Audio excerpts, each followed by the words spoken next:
तप्त कंचन गौरांगी राधे वृंदावनेश्वरी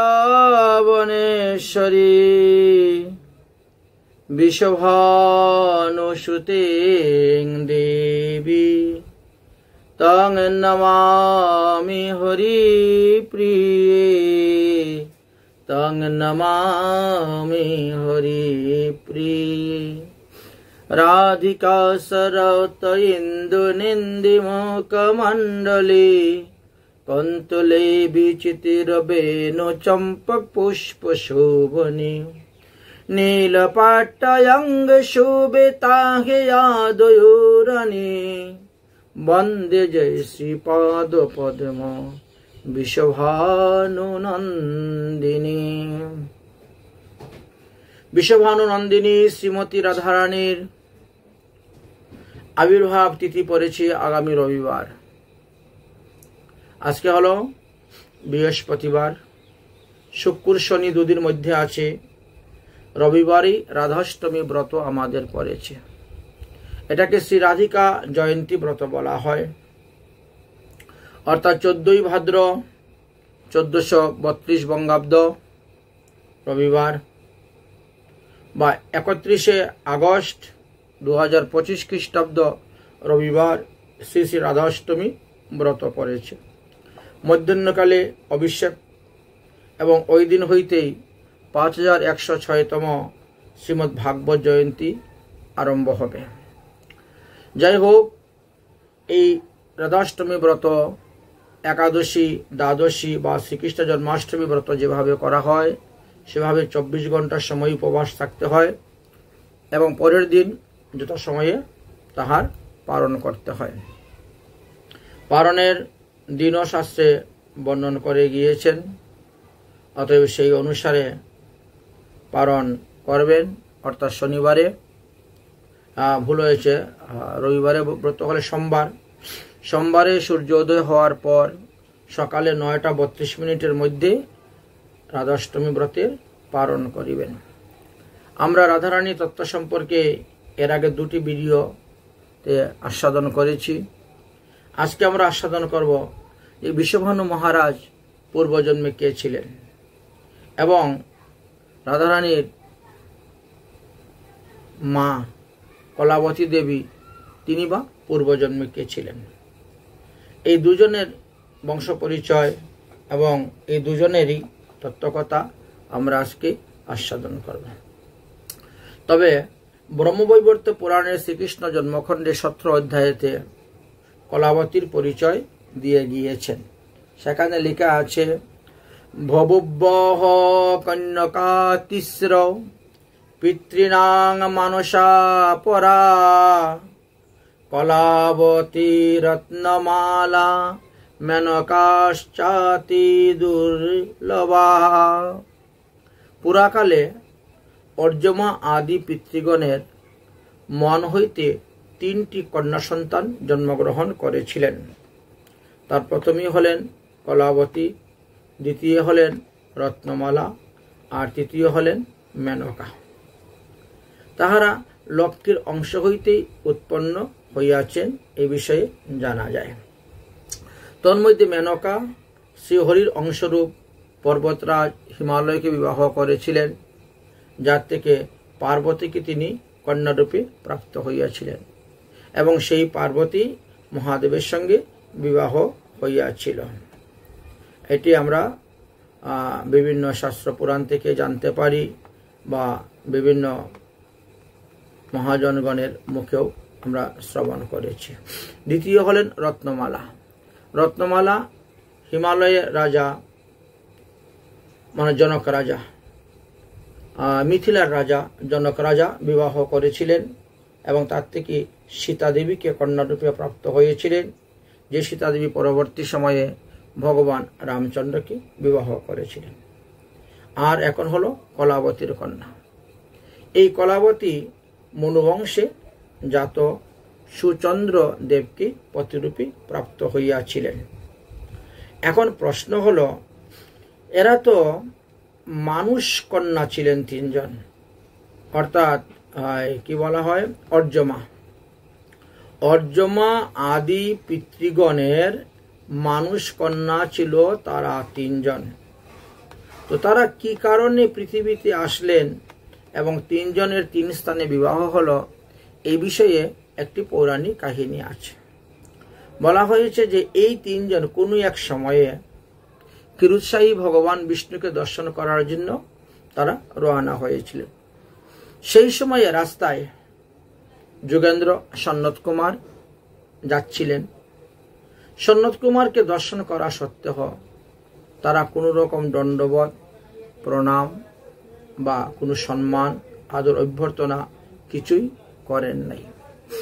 এই দৃশ্য দেখিয়া সন্নত কুমার তখন মনে মনে কুপিত হইলেন এবং অভিসম্পাদ দিলেন।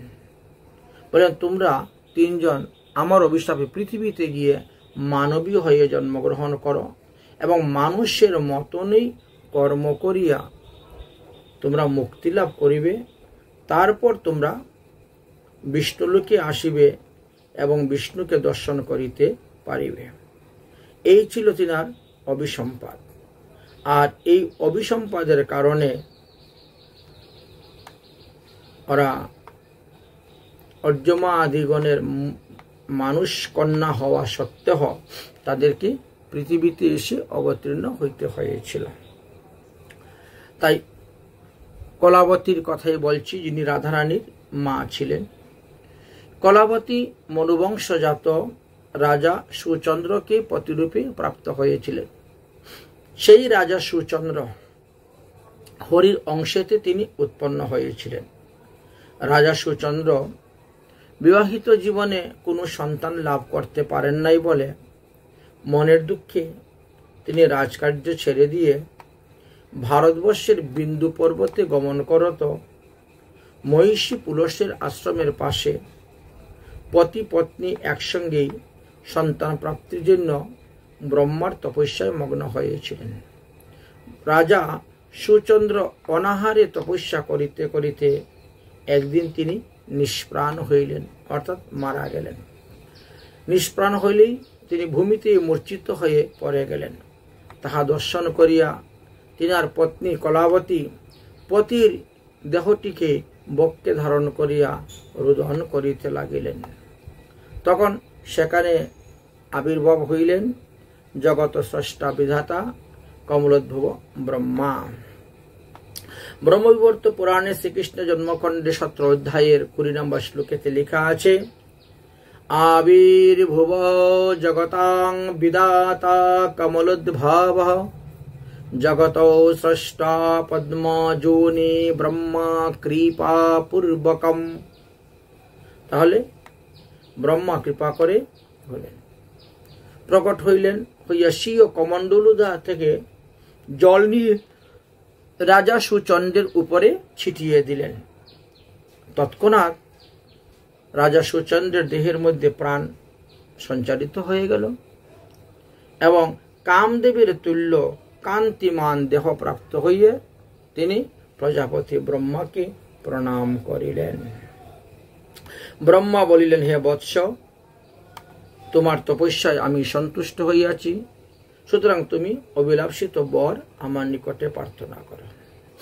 রাজা সুচন্দ্র তখন বললেন,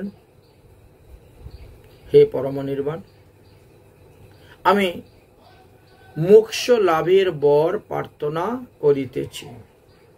তখন কলাবতী বলছেন যে, হে পিতামহ ব্রহ্মা, আপনি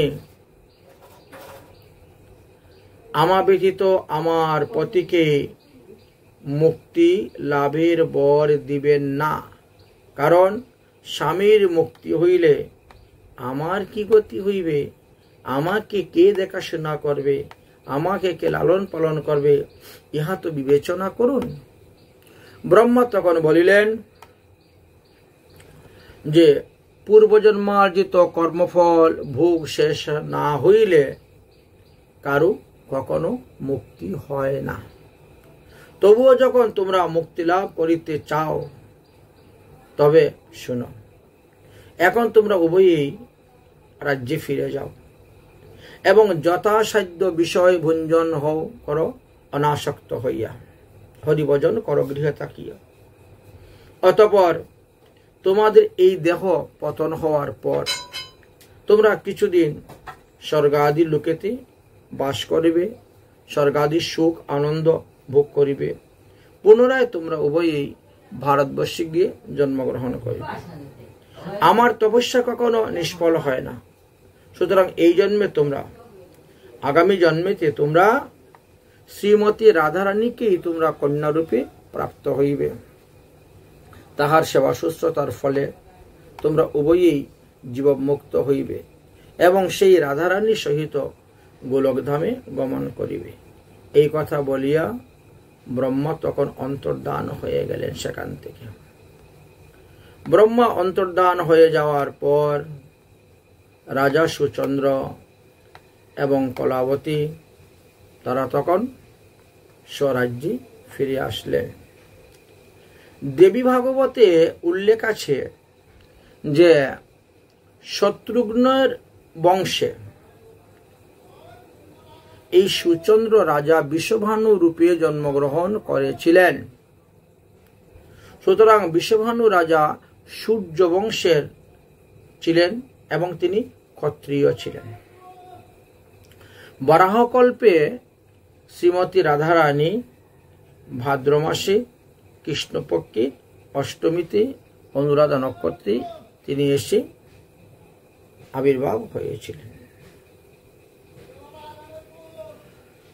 তো বিষভানু মহারাজ তিনি রাধারানীকে পুত্ররূপে পাওয়ার জন্য কাত্যায়নী ব্রত করেছিলেন, এ কথাও আলোচনা করা আছে।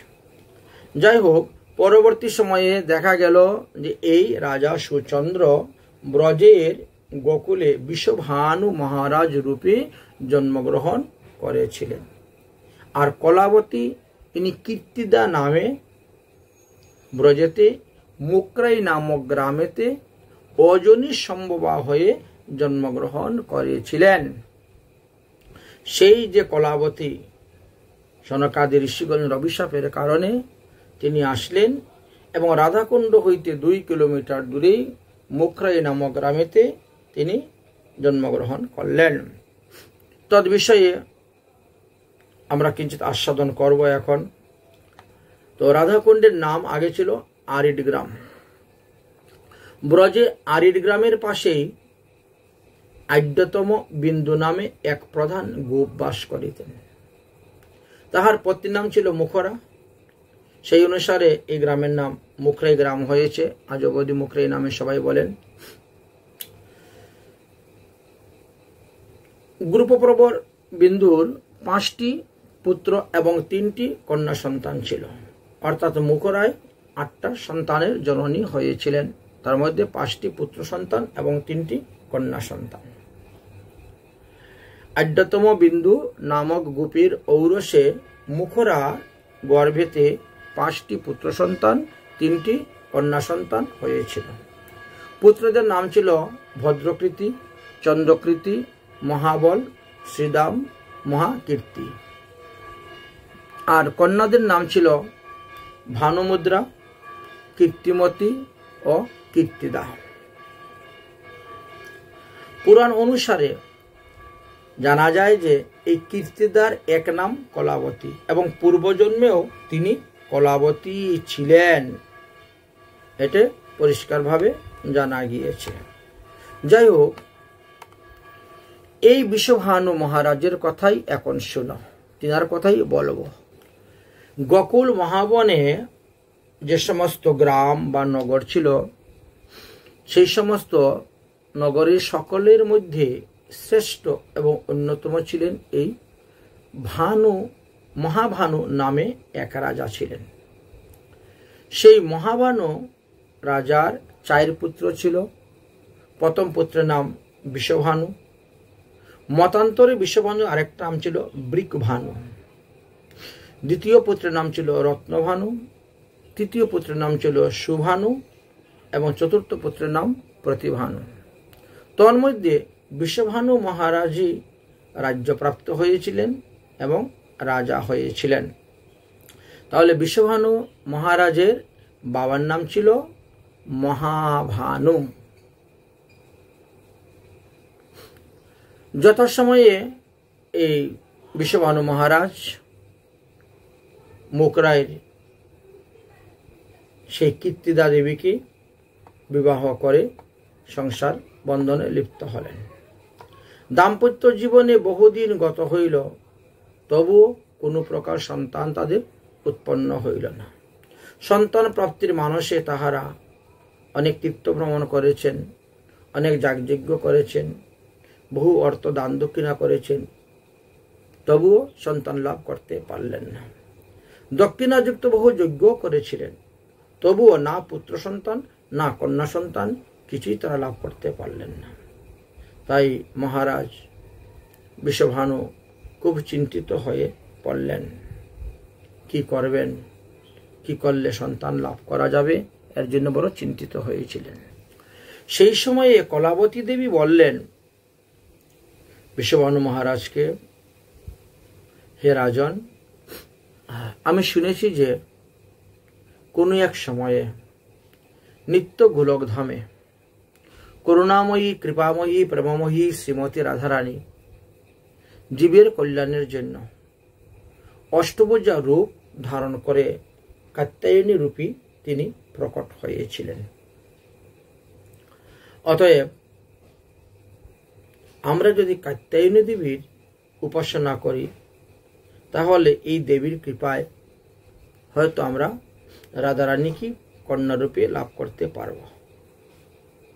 ব্রহ্মাণ্ড পুরাণের অন্তর্গত শ্রী রাধা হৃদয়খণ্ড নামক ৬ষ্ঠ অধ্যায়ে এ বিষয়ে কিছু আলোচনা করা আছে যে অষ্টহস্ত বিশালাক্ষী চন্দ্রার্ধ কৃতম শেখরা কিরীটি হার কেয়ুর কুণ্ডল দুতিত্তান। রাধারানী অষ্টভুজা রূপে যখন উৎপন্ন হয়েছিলেন বা প্রকাশ হয়েছিলেন, ঊর্ধ্ব 2 হস্তে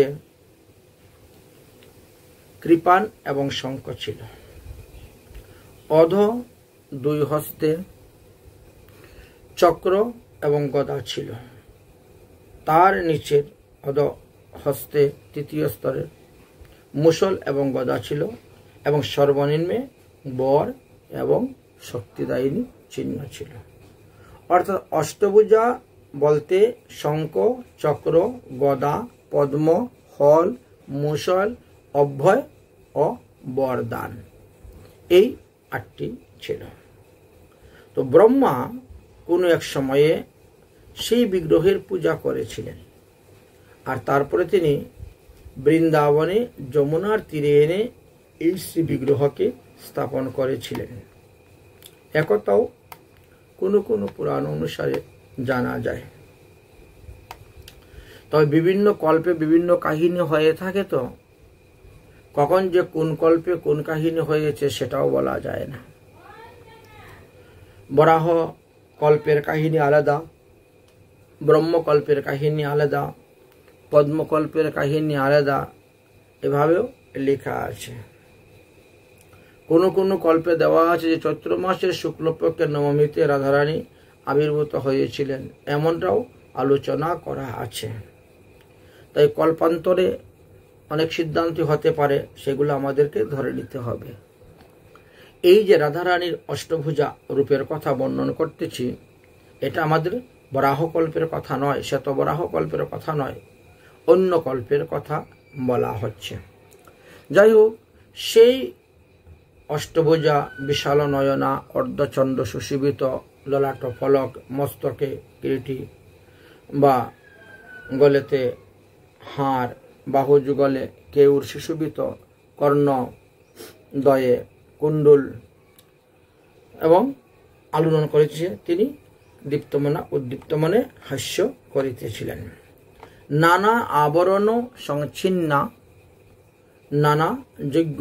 নাগযজ্ঞ উপবীতিকা রক্তাম্ভর পরিদ্ধারং ডালিম্বী কুসুমাপর বহুবিধ অলঙ্কার আচ্ছাদন গাত্র ভুজাঙ্গ যজ্ঞ পবিত্র ভূষণা পরিবৃত ডালিম্ব কুসুম বর্ণার ন্যায় বস্ত্র পরিধান করিয়া তিনি অবস্থান করেছিলেন।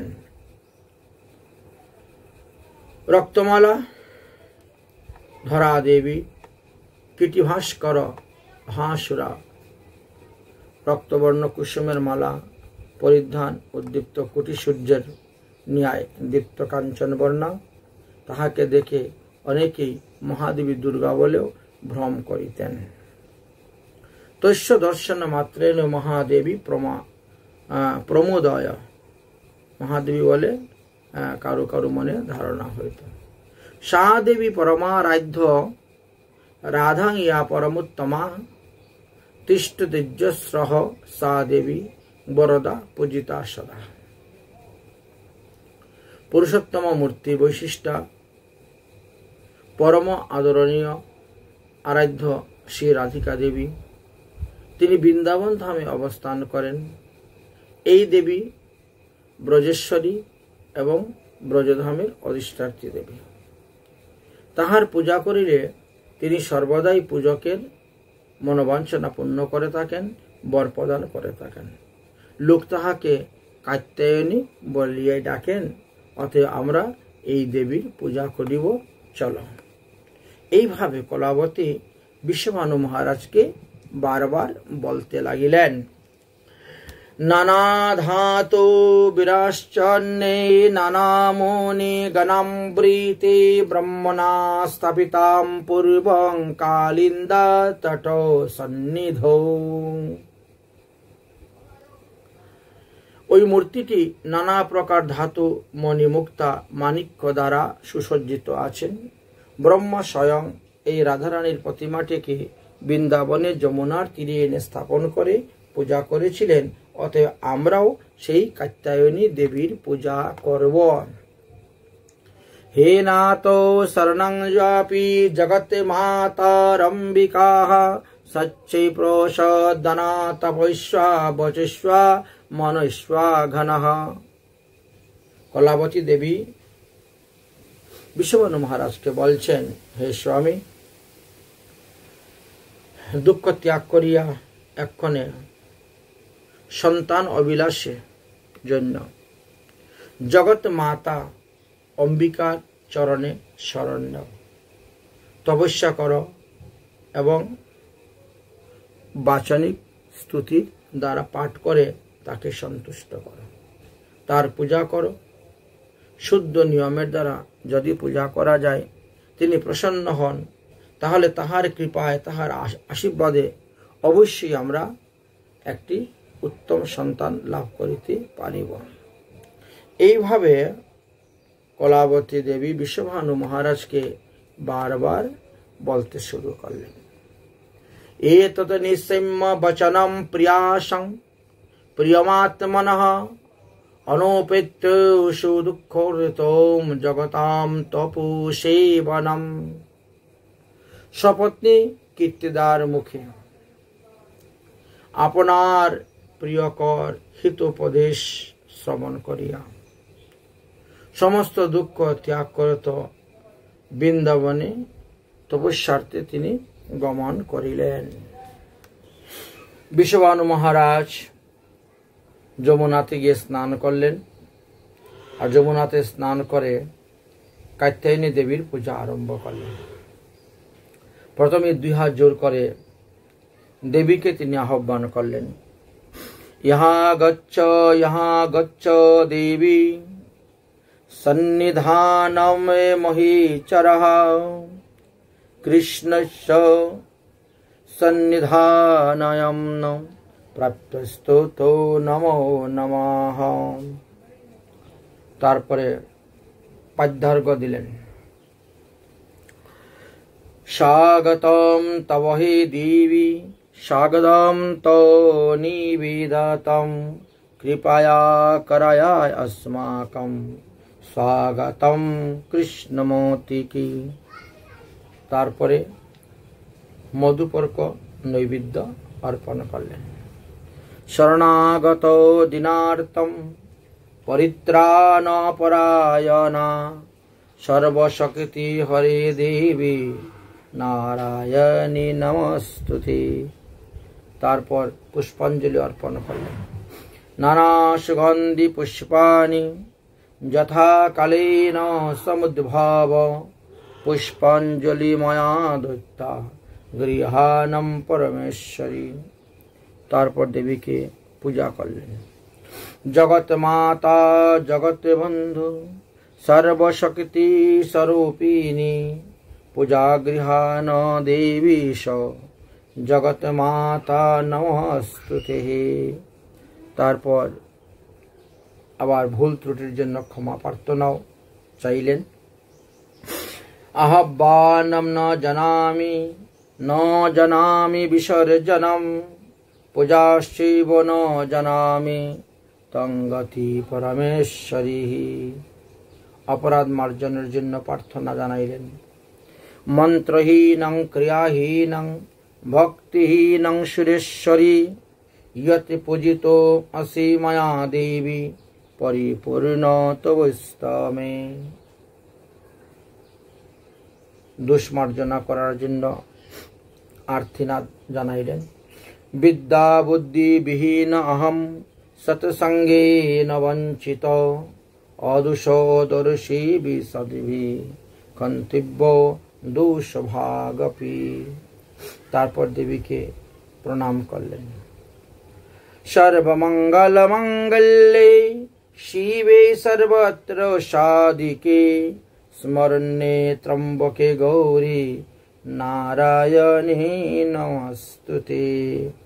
তারপর মনমত বর প্রার্থনা করলেন। প্রার্থনা করলেন যে আমরা যেন একটি সন্তান লাভ করতে পারি। অতঃপর এক মনে পদ্মাসন করে বসলেন। তারপর প্রাণ, অপান, সমান, উদান এবং বান এই পঞ্চ প্রাণ বা পঞ্চবায়ুকে প্রাণায়ামের দ্বারা সংযুক্ত করলেন। মৌন ব্রত অবলম্বন করলেন, করে তপস্যায় বসে গেলেন। অতঃপর সুধীর যুগ অবলম্বনের দ্বারা মূলাধারস্থ কুলকুণ্ডলিনী শক্তি হৃদয়স্থ জীবাত্মাকে লইয়া শিরস্থিত সহস্রদল কমলে পরমাত্মা সহিত সংযুক্ত করিলেন, চিত্তকে নির্মল করিলেন। তারপর আরম্ভ হল তিনার তপস্যা। প্রথম বৎসর প্রতিদিন এইভাবে তপস্যা করলেন। একবার মাত্রই জলস্থ হইয়া ফলমূল আহার করিতেন, সারাদিনের মধ্যে একবার। তারপরে দ্বিতীয় বৎসর শুধু জলাহার আর ফলমূল আহার বাদ দিয়ে দিলেন। তৃতীয় বৎসর শুধু বায়ুমাত্র আহার করিতে লাগিলেন আর দেবীর উপাসনা করতে লাগিলেন। তবুও যেন দেবী তিনার উপরে প্রসন্ন হচ্ছেন না। তখন তিনি কি করবেন? পাদাঙ্গুষ্টেন বৃষ্টিভ্যৌ ধরণী মূর্ধ বাহুক ঊর্ধ্বমুৎক্ষিপ্ত পাদৌতৌ বর্ধিকম সমুপানয়ৎ। অর্থাৎ বিশ্বভানু মহারাজ তিনার চরণের বৃদ্ধাঙ্গুল দ্বারা কেবল পৃথিবীকে স্পর্শ করিয়া রেখেছেন আর সমস্ত শরীর ঊর্ধ্ব করিয়া রাখিয়া আরো একটি বৎসর উপাসনা করলেন। তবুও কাত্যায়নী দেবীর কৃপা তিনি পেলেন না। তারপর ঊর্ধ্বপদ অধশির করিয়া ঘোর তপস্যায় রত হইলেন। সেই সময়ে আকাশবাণী হয়ে গেছিল। আকাশবাণীতে কি ছিল? হরি নাম বিনা বৎস কর্ণা শুদ্ধি ন জায়তে তস্মাশ্রয় করণ রাজন হরি নামানো কীর্তনম। হে রাজন, হরিনাম দীক্ষা গ্রহণ না করিলে জীবের কর্ণশুদ্ধি হয় না। সুতরাং তোমার এই ঘোর তপস্যা করে কি লাভ হইবে? তুমি তো এখনো হরিনামই গ্রহণ করি নাই। অতএব যাও, হরিনাম গ্রহণ করো। আকাশবাণী হইল। শুনতে পেলেন সেই আকাশবাণী। গৃহান্ন হরি নামামি যথাক্রমণ আনন্দিত। তাহলে তুমি সদ্গুরুর নিকট হইতে হরিনাম গ্রহণ কর এবং সমস্ত নিন্দনীয় কাজ হইতে বিরত হইয়া হরিনাম কীর্তন কর। এইরকম আকাশবাণী শ্রবণ করে বিষবানু মহারাজ তপস্যা হইতে ধীরে ধীরে উঠলেন। হস্তজোর করে আকাশের দিকে তাকিয়ে বলছেন, মাতস্তু কিং দৃশ নাম হরি নামে ইতি কীর্তিতম। হে মাত, আমি তো কোনো অনুষ্ঠানের মাধ্যমে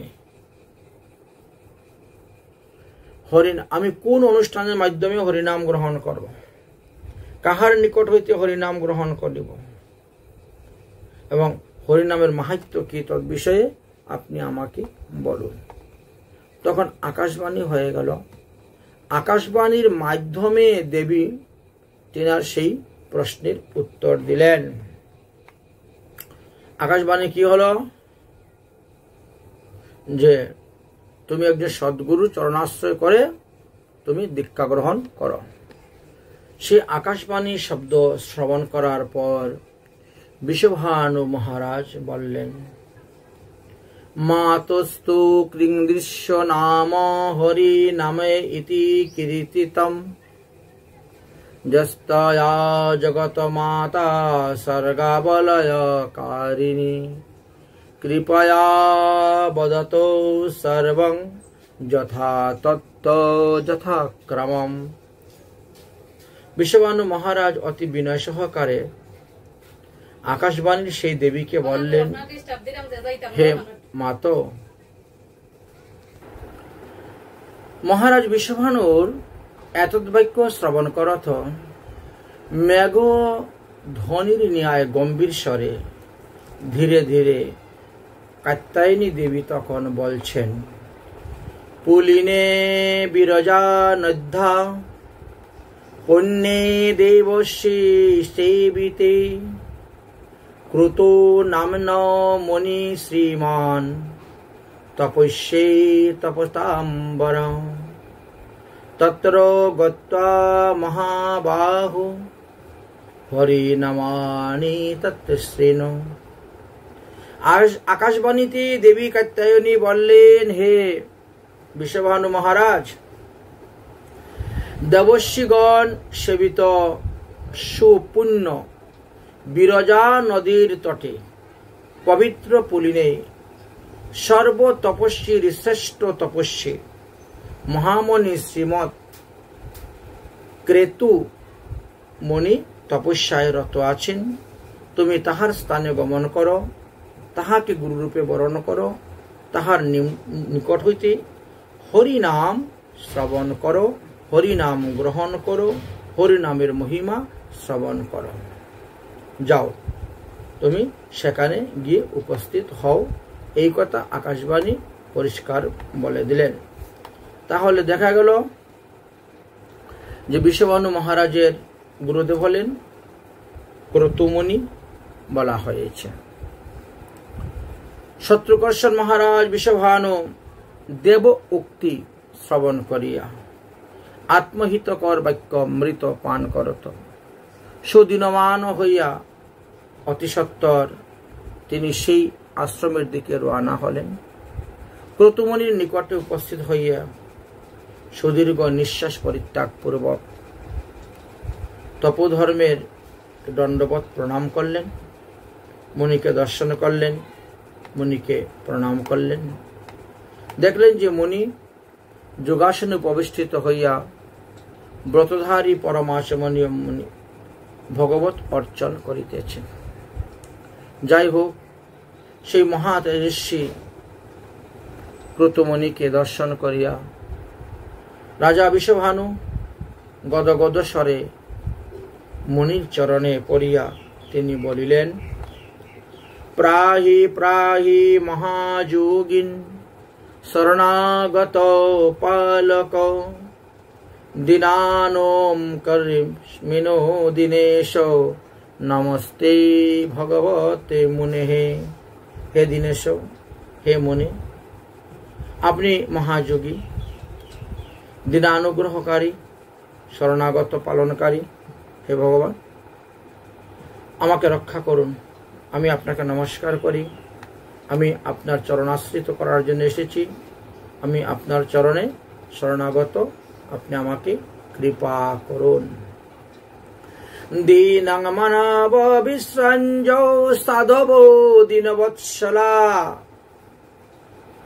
হে মহামুনি, সকল সাধুগণের মধ্যে দীনবাৎসল্য ভাব আছে, তার মধ্যে আপনার মধ্যে অধিক পরিমাণে আছে, এটা আমি জানতে পেরেছি। তাই আপনার চরণে শরণাপন্ন হয়েছি। আপনি আমাকে রক্ষা করুন। এইভাবে বহুবিধ শ্লোক, বহুবিধ স্তুতির দ্বারা মহামুনি ক্রুতকে তিনি সন্তুষ্ট করিতে লাগিলেন। ক্রুত তখন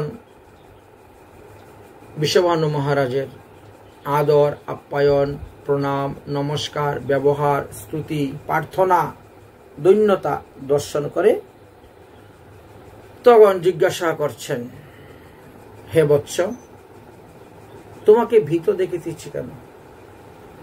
কিসের ভয়? তোমার ভয়ের কারণ কি? তুমি অভয় হয়ে, নির্ভয় হয়ে তোমার মনের অভিলাষ আমার নিকটে বলো। তুমি কি জন্যই বা আমার আশ্রমে আসিয়াছ? তোমার হৃদয়ের অভিপ্রায় কি, তাহা তুমি আমার নিকটে বলো। আমি বিবেচনা করে দেখব কি করা যায়। বিষভানু মহারাজ বললেন, নাস্তো লভ্য ত্রিভুবনে প্রসদেং তয়ি মে বিভু, দেহি মে হরিনামানে যদিতে অনুগ্রহ মহি। বিষভানু মহারাজ কৃতমুনিকে বলে সম্বোধন করিয়া বলে, হে গুরুদেব, আমি আমার আত্ম অভিলাষিত বর প্রার্থনা করার জন্য আপনার কাছে এসেছি। হে গুরুদেব, এই দিনের প্রতি আপনি প্রসন্ন হন এবং ত্রিভুবনের মধ্যে অলভ্য বিষয় কি আছে, গুরু যার প্রতি প্রসন্ন থাকেন, যদি আমাতে আপনার অনুগ্রহ থাকে তবে কৃপা করিয়া দেবের দুর্লভ, সুদুর্লভ সেই হরিনাম মহামন্ত্র আমাকে প্রদান করুন। শরণায় নমস্তে তু প্রসিদম বিশ্ব বিন্মায়াম।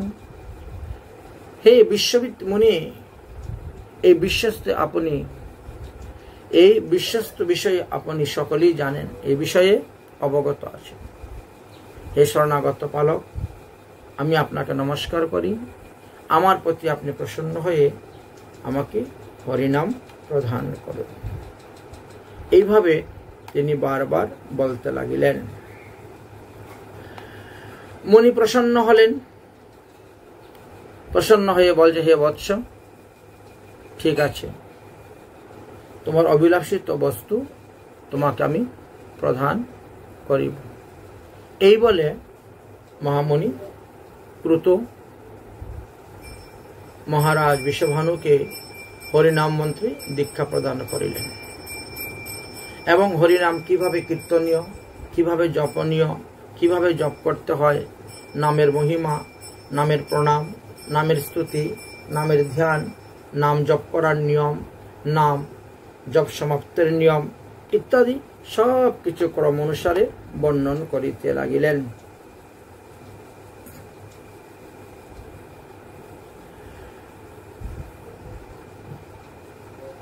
সেই মন্ত্র পেয়ে বিষভানু মহারাজ অত্যন্ত সন্তুষ্ট হয়ে গেলেন, প্রসন্ন হলেন এবং মুনিকে তিনি দণ্ডবতে প্রণাম করলেন। মহামন্ত্র হরিনাম গ্রহণ মাত্রই জীব সাক্ষাৎ ব্রহ্মময় হয়ে থাকেন। সদ্গুরুদেবের মুখ হইতে যখন কোনো শিষ্যের কর্ণেতে হরিনাম প্রবেশ করে, তৎক্ষণাৎই তার দেহ এবং কর্ণ পবিত্র হইয়া যায়। তাই দীক্ষা গ্রহণের পূর্বে হরিনাম দেওয়া হয় আর তারপরে তাকে দীক্ষামন্ত্র প্রদান করা হইয়া থাকে। তদহং বুধবাদিত্য মহাভাগবত ভাষ্য। এই হরিনামের মহিমার কথা অনেক অনেক বর্ণন করে গেলেন এবং বললেন হরে কৃষ্ণ কৃষ্ণ কৃষ্ণ হরে হরে, হরে রাম রাম রাম হরে হরে।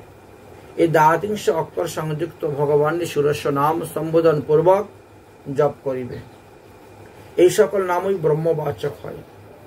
হরি শব্দ মঙ্গলবাচক, ইহাতে আত্মার পরম মঙ্গল হইবে।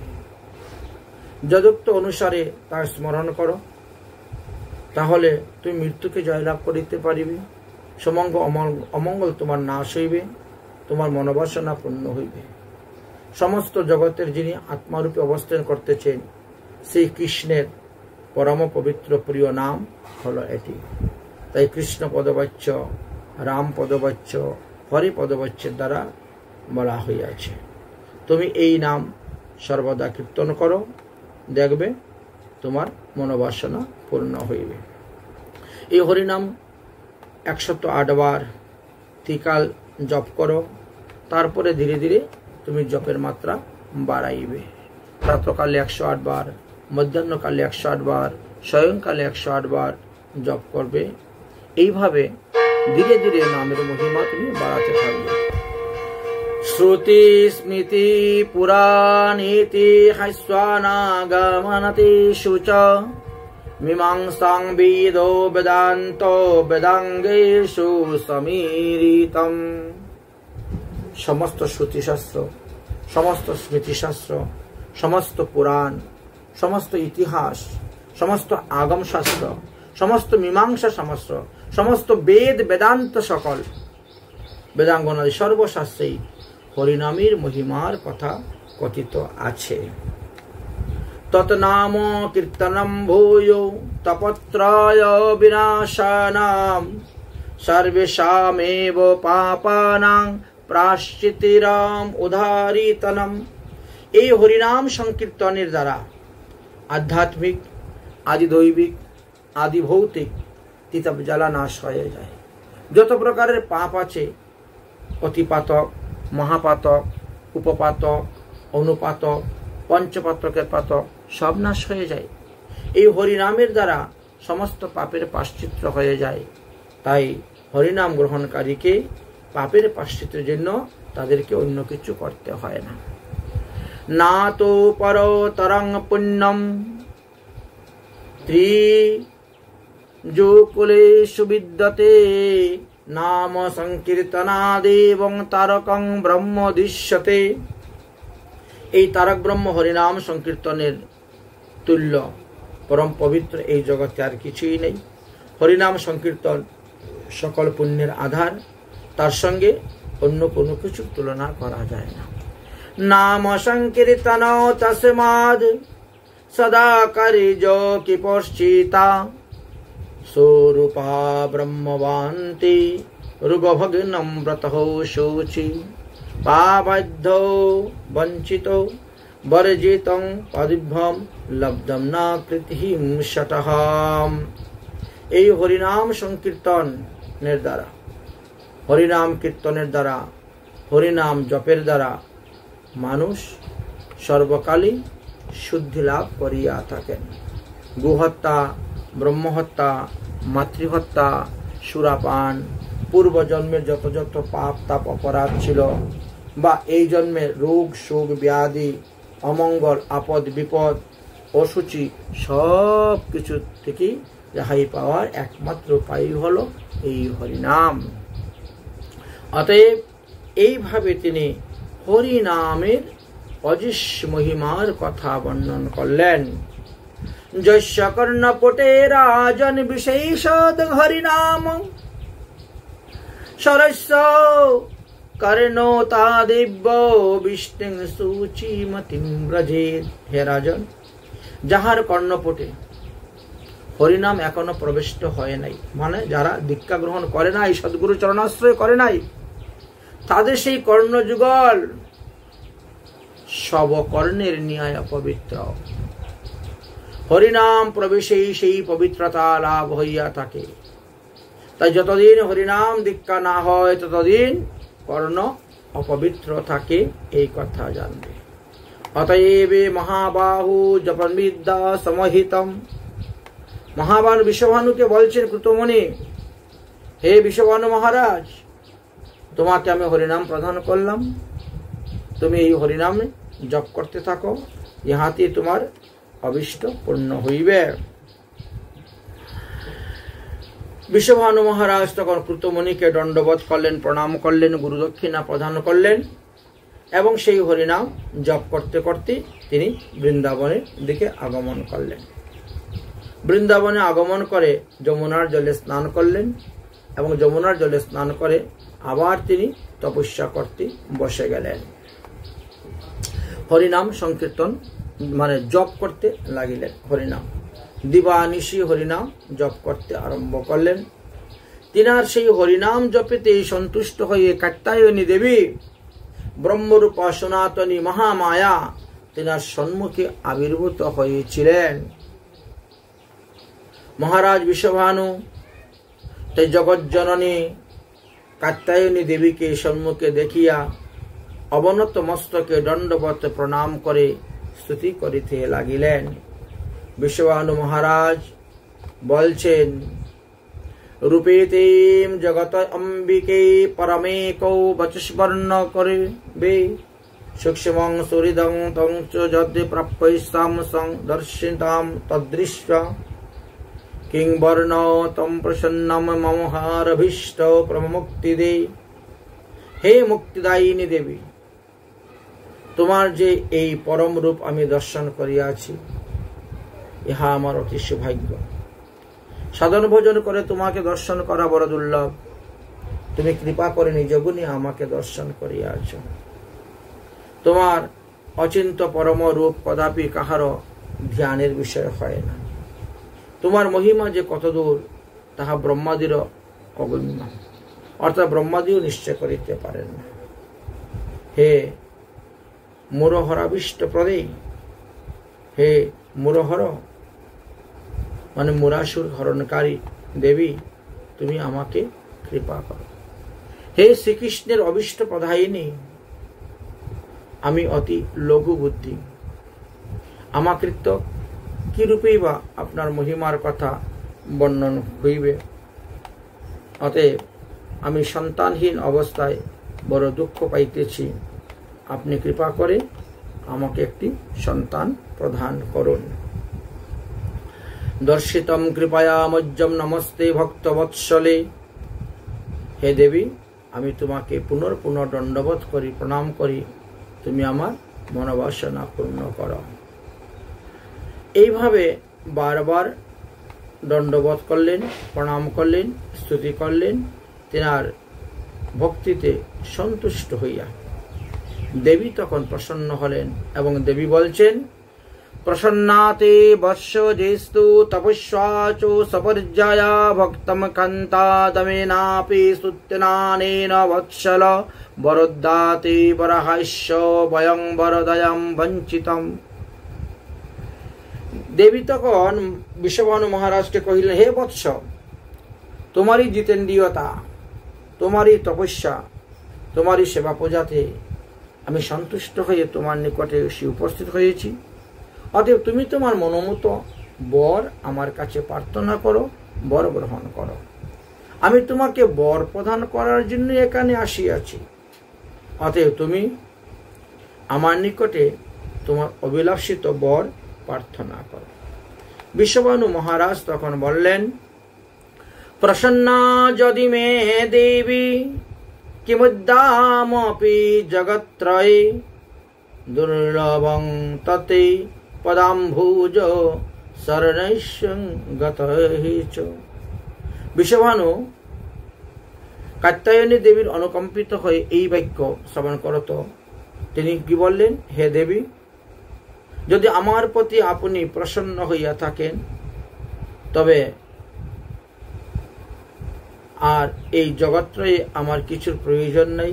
যেহেতু আপনার পাদপদ্ম প্রাপ্তিটাই অত্যন্ত দুর্লভ, আপনার পাদপদ্ম যখন পেয়ে গেছি, তাহলে আমার আর কোনো কিছু চাওয়া পাওয়া নেই। এই কথা বললেন। দেবী বললেন, তুমি তো নিষ্কাম ভক্ত নয়, তুমি তো সকাম ভক্ত। তোমার মনে বাসনা ছিল, এখন তুমি কেন বলছো কিছু চাও না? অতএব বৎস, তুমি চাও, তুমি নির্ভয়ে চাও, তুমি যাহা চাইবে আমি তোমাকে তাহাই দেব। বৃষভানু মহারাজ তখন বললেন, আমি সন্তানহীন, অতএব আমাকে একটি সন্তান দিন। দেবী কাত্যায়নী একটি ডিম তাহার হস্তে অর্পণ করলেন, করে তৎক্ষণাৎ সেখান থেকে অন্তর্ধান হয়ে গেলেন। মহাতেজা রাজা বৃষভানু সেই ডিম প্রাপ্ত হইয়া হর্ষযুক্ত হইয়া তিনি ডিমটাকে হাতে নিয়ে নিজের নিকেতনে চলে এসেছেন। এই কথাগুলা ব্রহ্মখণ্ড মহাপুরাণের রাধা হৃদয় ব্রহ্ম সপ্তর্ষি সংবাদ নামক অধ্যায় ৬ষ্ঠ অধ্যায় থেকে আমরা আলোচনা করলাম, তুলে ধরেছি। যাই হোক, সেই ডিম তিনি নিয়ে আসলেন, নিয়ে আসার পরে কীর্তিকা দেবীকে দিলেন। এবার আমরা সপ্তম খণ্ডে প্রবেশ করলাম। কীর্তিদা মোহিতি তৈশ্য রত্নপালঙ্কমাশ্রিতা নানা রত্নাঘ্যৌ সংচিন্না সিক্কং কোটিবৃততদা। জগদ্দ্রষ্টা ব্রহ্মা অঙ্গিরা ঋষিকে এই সমস্ত উপাখ্যানের কথা বলেছিলেন যে মহারাজ বৃষভানু, মহিষী কীর্তিদা দেবী নানা অলঙ্কারে সুসজ্জিত হয়ে পালঙ্কের মধ্যে বিরাজ করেছিলেন। কীর্তিদা দিব্য বস্ত্র পরিধান, দিব্য গন্ধ লেপন করে তিনি অবস্থান করছেন। মহারাজা বৃষভানু মহারাজ তিনি কাত্যায়নীর প্রাপ্ত সেই ডিম্ব নিয়ে গিয়ে উপস্থিত হলেন এবং কীর্তিদা দেবীর হস্তে সেই ডিম্ব প্রদান করিলেন। ওই ডিম্ব হইতে নানা প্রকার উত্তম সুগন্ধ সর্বদিকে প্রকাশ হইতে লাগিল, কোটি সূর্যের সমান প্রদীপ্ত হইতে লাগিল। দেখতে দেখতেই ডিম্বটা হঠাৎ করে দ্বিকর্ণিত হয়ে গেল এবং অতি সুগন্ধযুক্ত একটি বায়ু ডিম হইতে বেরোল। দশদিক প্রসন্ন রূপে প্রকাশ পাইল। নদ নদী সমূহ প্রভৃতি জলাশয় সকল প্রসন্ন এবং সর্বজীবের মন সহসা খুব আনন্দিত প্রফুল্ল হয়েছিল সেই ঘ্রাণে। আকাশমণ্ডল অতি নির্মল হইল। দুষ্ট গ্রহ সকল শান্ত অবস্থায় আছেন। দেব দানব গন্ধর্ব যক্ষ রাক্ষস ভৃঙ্গগণ সবাই আকাশ সমাগত আছেন। বিদ্যাধরগণ অপ্সরাগণ সিদ্ধগণ সাধ্যগণ ভৈরব কিঙ্কর সুপ্রাদি পক্ষীগণ পিচাস দৈত্য নরকূত প্রত্যেকে নিজ নিজ সভা পরিত্যাগ করিয়া তারা অবস্থান করিতেছেন। এইরকম শুভ সময়ে শুভক্ষণে শুভলগ্নে জননাং জয়মানানাম কীর্তিদায়াম শুভাশুভে গান্ধর্বয় প্রসন্নেন গৃহমানদম সরোগণে। সেই গন্ধে আমোদিত হয়ে স্বর্গমুক্ত পাতাল শিবভগবান সবাই আনন্দে নৃত্য করতে শুরু করেছেন। গন্ধর্বগণ বাদ্য বাজাইতে লাগিলেন, অপ্সরাগণ গান করিতে লাগিলেন। সমচিত্ত সাধুদিকের মন প্রসন্ন হইল। মণিগণ সাধুগণ সবাই স্তুতি করিতে লাগিয়েছেন। আকাশ হইতে দেবগণ পুষ্পবৃষ্টি করিতে আরম্ভ করেছেন। আর সেই সময়ে সেখানে শ্রীমতী রাধারানী সদ্যজাত শিশুরূপী প্রকট হইয়াছিলেন। ভাদ্রে মাসে শীতে পক্ষে অষ্টমাঞ্চ শুভ দিনে আবিরাসিতি কলাবৈত্যাং স্বয়ং রাধা হরে প্রিয়া। ভাদ্রপদ মাসে শুক্লপক্ষের অষ্টমী তিথি শুভ দিনে হরিপ্রিয়া শ্রীমতী রাধারানী রাধিকা কলাবতী বা কীর্তিদার কোলে স্বয়ং অবতীর্ণ হইয়াছিলেন। রাধারানী যখন অবতীর্ণ হয়েছিলেন তখন রক্তবর্ণা বিদ্যুৎ লতার ন্যায় কলেবর ছিল, অর্থাৎ প্রতপ্ত কাঞ্চন বর্ণা ছিলেন। কেউর হার মুকুটাদি নানা অলঙ্কারে সুদীপ্ত গাত্র তিনার ছিল। সম্যক সৌভাগ্য বৃদ্ধিকারিণী দেবী রাধা জননীর কুলে বিরাজিত হইলেন। দেখতে কিরকম ছিলেন? কোটি সূর্য প্রভামৃত মনু নয়ন নন্দিনী দিব্যা মালাম ভরাধরা দিব্যা গন্ধানু লেপনম। মনোহর কলেবরা কোটি সূর্যের ন্যায় অঙ্গপ্রভা, অথচ মন এবং নয়নে আনন্দ বর্ধিনী।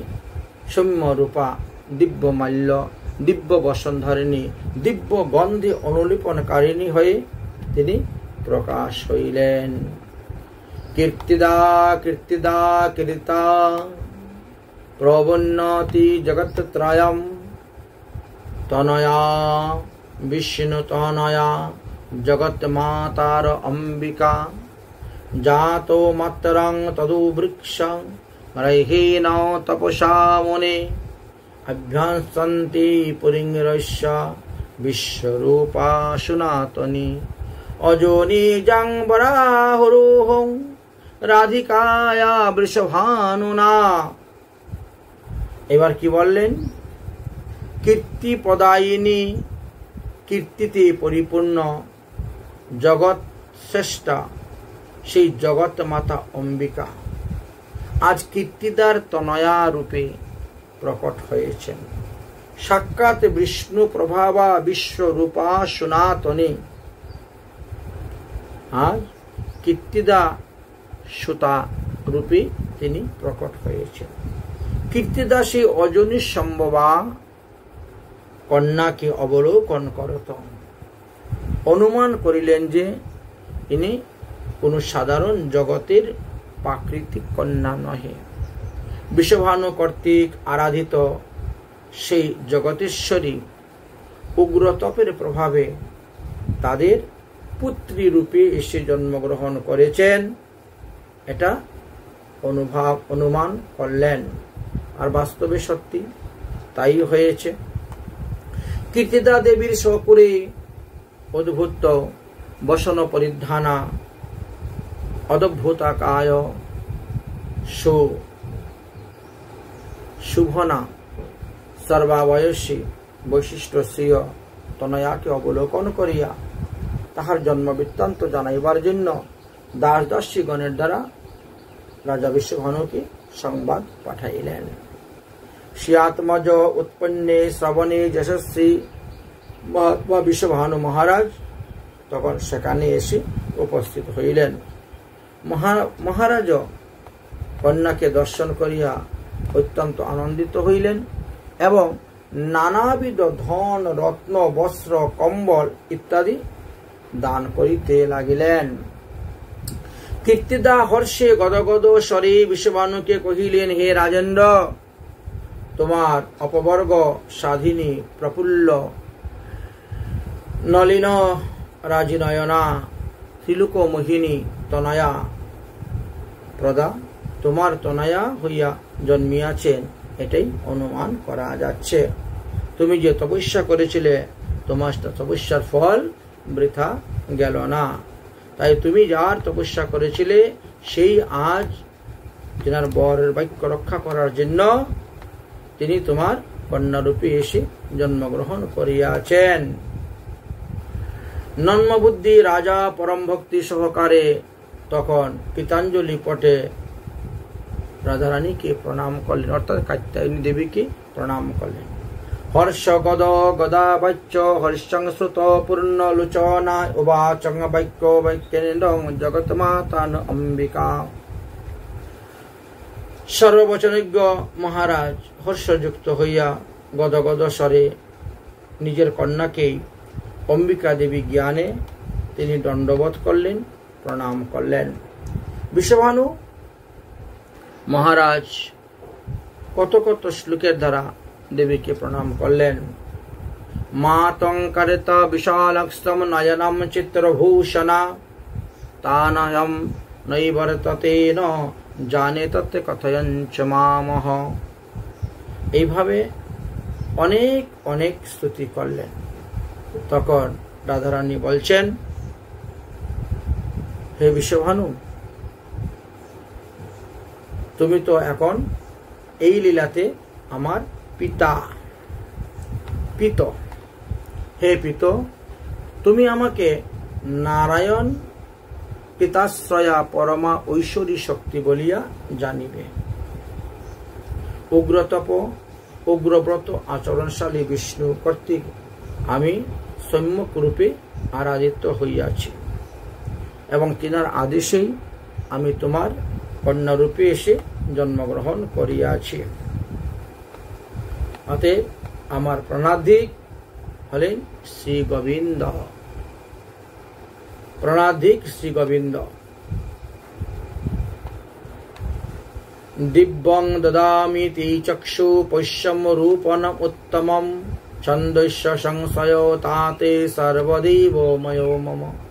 অর্থাৎ আমি তোমাকে দিব্য চক্ষু প্রদান করিতেছি, তার দ্বারা তুমি আমাকে দেখো আমি কে।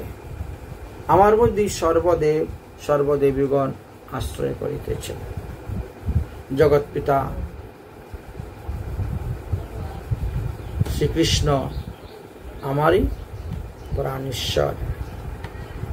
এইভাবে শ্রীমতী রাধারানী তিনাকে বললেন। রাধারানী তখন তিনার স্বীয় রূপ, আসল রূপটা দর্শন করাইলেন। দর্শন করার পরে কীর্তিদা এবং বিষভানু মহারাজ উভয়ই প্রসন্ন হইলেন। দেবী বললেন, হে তাত, গৃহস্থ জীবনে তোমরা আমাকে কন্যারূপে পাওয়ার জন্য তপস্যা করেছিলে, সেই আরাধনাতে সন্তুষ্ট হইয়ে আমি তোমাদের কন্যারূপে আসিয়া অবতীর্ণ হইয়াছি। অতএব একটি মানুষের সন্তান জন্মগ্রহণ করলে জাতকর্ম, অন্নপ্রাশন থেকে আরম্ভ করে যাহা যাহা সংস্কার করা হয়, তুমি আমাকে তোমার কন্যারূপে প্রাপ্ত হইয়াছ, অতএব তুমি সেই সমস্ত সংস্কারই করো। তত বৃক্ষ নরক বৃক্ষ জাত কর্মাদিকাক্রিয়া চকারং মতিমাং তৈস্বা ব্রহ্মণ্যে ব্রহ্মবাধিভি।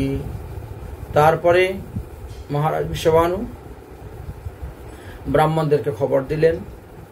ব্রহ্মবিদ ব্রাহ্মণগণ আসলেন, কন্যার জাতকর্ম সংস্কার আদি করাইলেন এবং অকাতরে অনেক দান দক্ষিণা করলেন। রাধিতা তপসয়গ্রেণ বধারাধ্যা তয়া মনে তেন রাধিত তস্যা চ নাম চক্রে পিতা তদা। পরম আরাধ্যা দেবী তপস্যার দ্বারা আরাধিত হইয়া আজ বিষভানু মহারাজের কন্যারূপে অবতীর্ণ হইয়াছেন। এই কারণে পিতা বিষভানু তাহাকে রাধা নামে অভিহিত করিয়াছিলেন। এটি ব্রহ্মাণ্ড পুরাণের রাধা হৃদয় নামক সপ্তম অধ্যায় সম্পূর্ণ। এখানে ব্রহ্ম এবং দেবশ্রী সংবাদ ছিল, রাধারানীর উৎপত্তির কথা আমরা এখানে আস্বাদন করলাম। ভাদ্র শুক্লাষ্টমী তিথি বিশাখা নক্ষত্র হতে শ্রীমতী জনম সেই কালে মধ্যদিন গত রবি দেখিয়া বালিকার ছবি জয় জয় দেয় কৌতূহলে। বিষভানুপুরে প্রতি ঘরে ঘরে জয় রাধে বলে। কন্যার চাঁদমুখ দেখি রাজা হইলেন মহাসখী, দান করে ব্রাহ্মণ সকলে। নানা দ্রব্য হস্তে করি নগরেতে যত নারী, ধাইয়া সবে রাধিকা মন্দিরে। অনেক পুণ্যের ফলে দিব্য পাইলা অনুকূলে, এহেন বালিকা আসিয়া মিলে।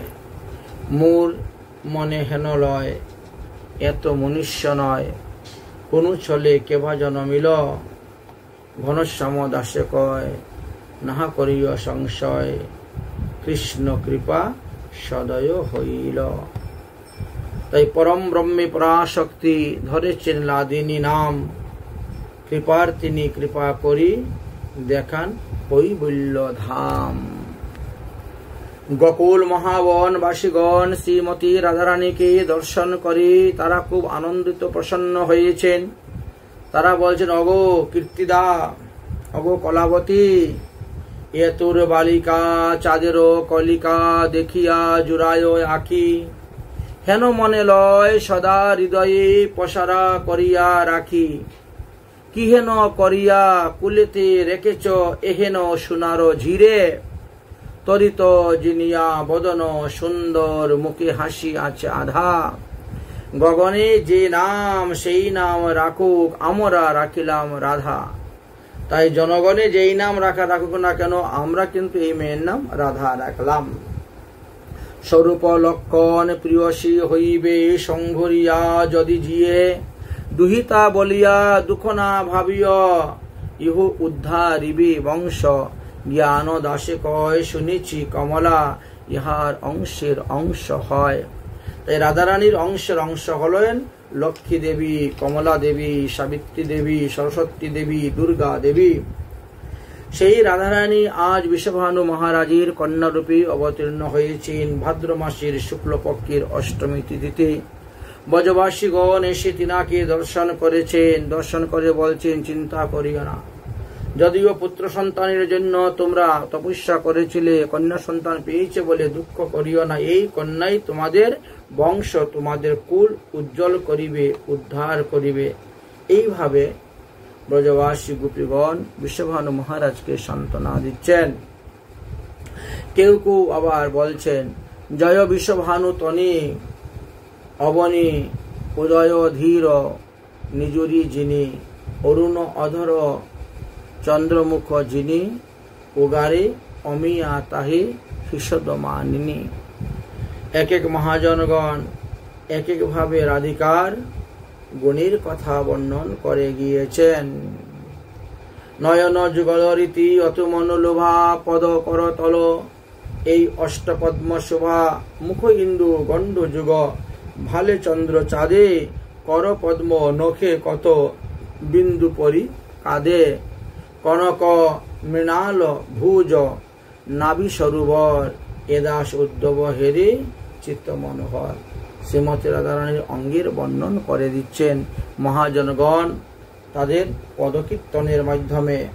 রাধিকা কীর্তিদার কুলে আছেন শুইয়া, না চাহেন কারু পানে আছেন নয়ন মুদিয়া। রাধারানী আবির্ভাব হয়েছিলেন অন্ধের অভিনয় নিয়ে, কারণ তিনি পৃথিবীতে আসবেন গোবিন্দ ছাড়া অন্যের মুখ দর্শন করবেন না, এই জন্য। বালিকার মুখারবিন্দু করে নিরক্ষণ, অগরানী তোমার কন্যা না মিলে নয়ন, তাহা দেখি কীর্তিদা কত যত্ন করিল, তথাপি বালিকা নয়ন নাহিক মেলিল। সকলেতেই বলে কন্যায় অন্ধ বুঝি হয়, তাহা দেখি কীর্তিদা রানীর মনে হয় লো সংশয়।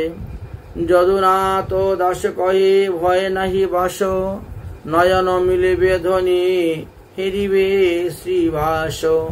যখন ভগবান শ্রীকৃষ্ণ আসবেন কাছে, তখনই তিনি চক্ষু খুলবেন, তুমি চিন্তা করিও না। কীর্তিদার কন্যার কথা শুনি নন্দ রানী, গোপালের কুলে লইয়া আইলা তখনই। কীর্তিদার নিকটে গিয়া নন্দ রানী, কীর্তিদা প্রভু দিয়া কিছু কহিতেছেন বাণী। পূর্বজন্মে তুমি কত পুণ্য করেছিলে, তেই কারণে এমন কন্যা কুলেতে পাইলে। কীর্তিদার সনে রানী আছেন আলাপনে, কুল হইতে কৃষ্ণচন্দ্র নামেন সেই কনে। হামাগরি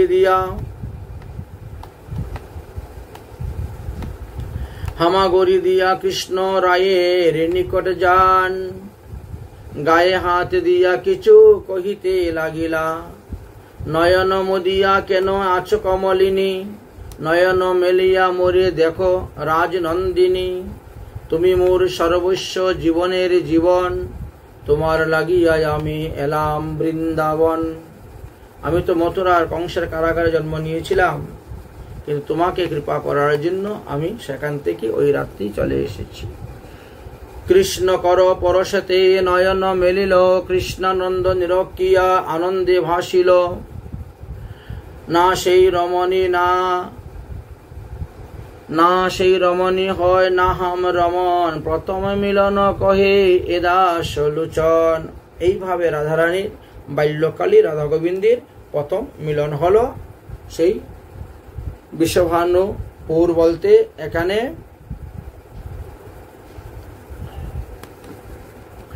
রাবেল গ্রামের কথা বলা হচ্ছে। রাবেল গ্রামেতে রাধারানী আবির্ভাব হয়েছিলেন। তো এইভাবে রাধা গোবিন্দের প্রথম মিলন হয়েছিল সেই রাবেল গ্রামেতে। ছোট্টবেলাতে এক পালঙ্কের মধ্যে দুজন শয়ন করেছিলেন। রাধারানীর চক্ষু ভালো হয়েছিল। বালিকার রোদন শুনিয়া তখন কীর্তিদা ফিরিয়া চায়, অগুনন্দ রানী তোর নীলমণি মোর কন্যারে কাদায়।